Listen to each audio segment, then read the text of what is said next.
perilaku merokok, terutama pada anak muda. Salah satunya itu paling besar juga dipengaruhi oleh paparan iklan, promosi dari produk rokok itu sendiri. Dan kenapa kemudian kita mengulik bungkusannya gitu? Jadi kemasan rokok itu kan tidak hanya sekedar bungkus, tapi bisa digunakan juga sebagai media promosi oleh industri ya.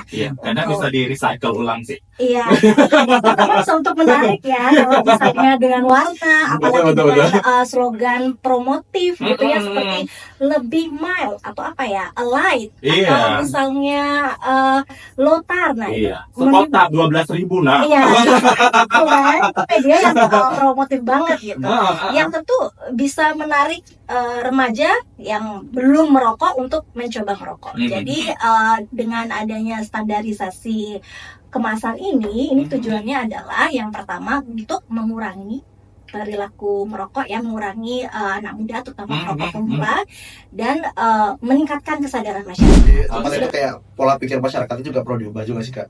Jadi rokok itu berbahaya meskipun wadah-wadahnya itu juga bagus-bagus. Isinya tetap bahaya. Iya, menimbulkan pro kontra ya. Kalau masyarakatnya.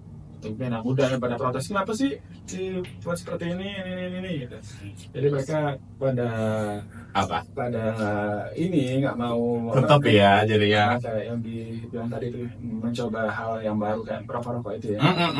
Karena apalagi dengan sensasi-sensasi iklan yang membuat menggiurkan, jadi kayak kok ini kayak seperti dessert ya, itu juga jadi orang jadi suka kan. Karena kamu udah cukur janggut. Kenapa? Kelihatan ya? Enggak, aku juga masih belum cukur. Tapi bener sih aku harus cukur.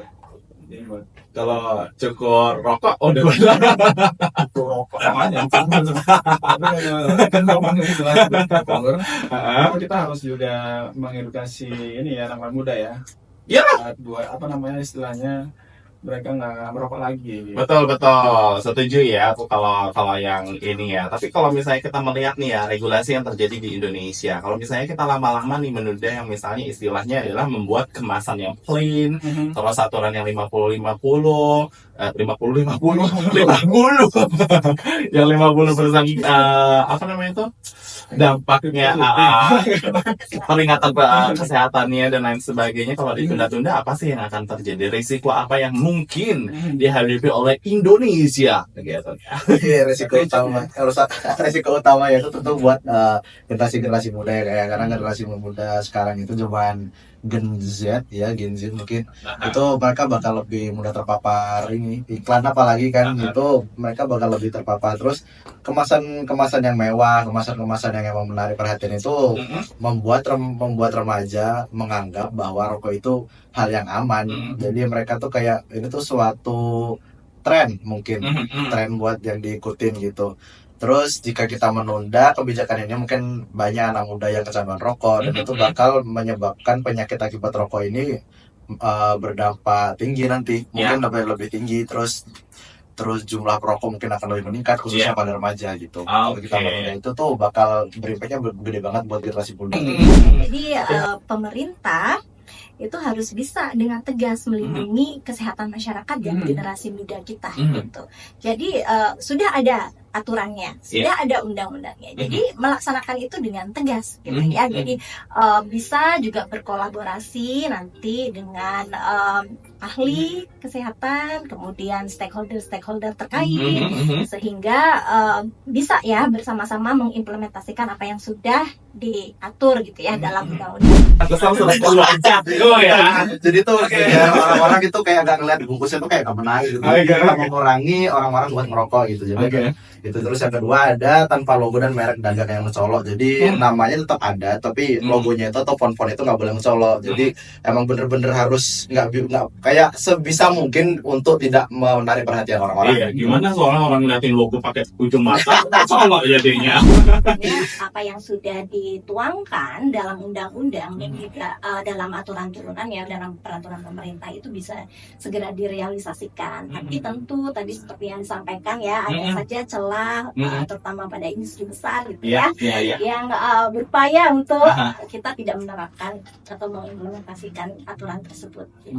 Oke, gitu ya. Kalau misalnya kita terapkan di Indonesia, seberapa besar potensinya akan membuat seseorang itu menghindari ya ataupun juga berhenti dari si rokok itu sendiri.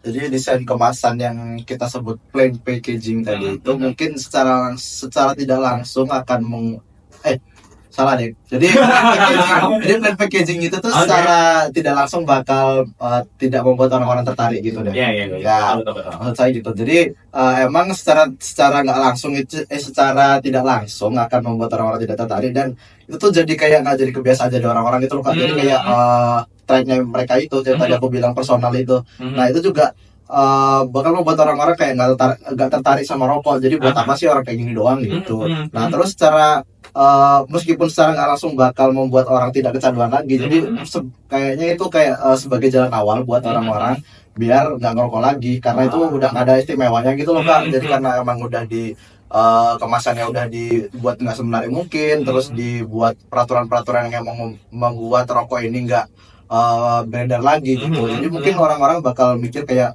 ya udahlah nggak usah lah gitu.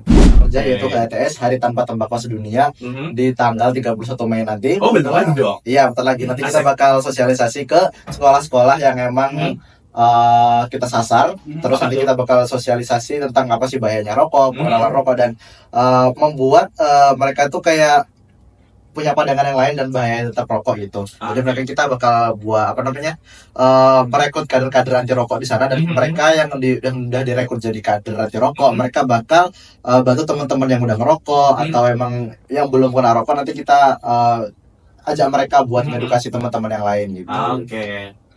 Woi, jangan merokok, woi. Nah. 1, 2, 3. Oke.